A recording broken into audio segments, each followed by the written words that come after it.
Tul dawn l-aħħar 3 snin il-qasam tal-ġustizzja għadda minn riformi kemm legali kif ukoll amministrattivi li waslu għal titjib fil-kwalità tas-settur, ħeffew il-proċeduri ġudizzjarji u saħħew il-ġudikatura.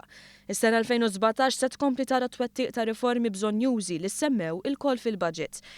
L-4 miżuri prinċipali li l-Gvern mistenni jeżigwixxi huma li iktar prosekuzzjonijiet jitmexxew mill-Uffiċċju tal-Avukat Ġenerali u mhux mill-Korp tal-Pulizija, li twaqqaf reġistru elettroniku ta' kumpaniji jew persuni ddikjarati insolventi, li tkompli tissaħħaħ il-medjazzjoni bħala mod alternattiv biex wieħed jirriżolvi t-tilwim kif diġà propost f'white paper ippreżentata mill-Gvern, u li l-qrati jkompli jimmodernizzaw l-organizzazzjoni tagħhom fosthom billi jiżdiedu l-ammont ta' atti ġudizzjarji li jistgħu jiġu ppreżentati online.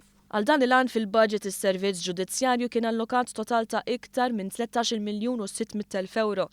Permezz tal-allokazzjoni ta' fondi fil-budget 2017, il-binja tal-Qorti ta' Malta se jkollha 3 awli ġodda biex bekk jitilgħu għal 27 fil-waqt li se jsiru faċilitajiet infrastrutturali oħra bħal-librerija u training room ġdida.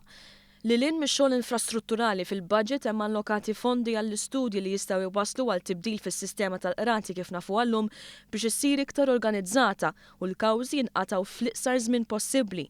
Fosthom se jkunu wkoll studjati jekk għandix terġa' tiddaħħal il-Qorti tal-Kummerċ fih dan il-Qorti Ċivili. Il-budget 2017 alloka wkoll fondi għal titjib tal-faċilitajiet eżistenti fil-Qorti tal-Familja u tisħiħ tal-Aġenzija tal-Għajnuna Legali.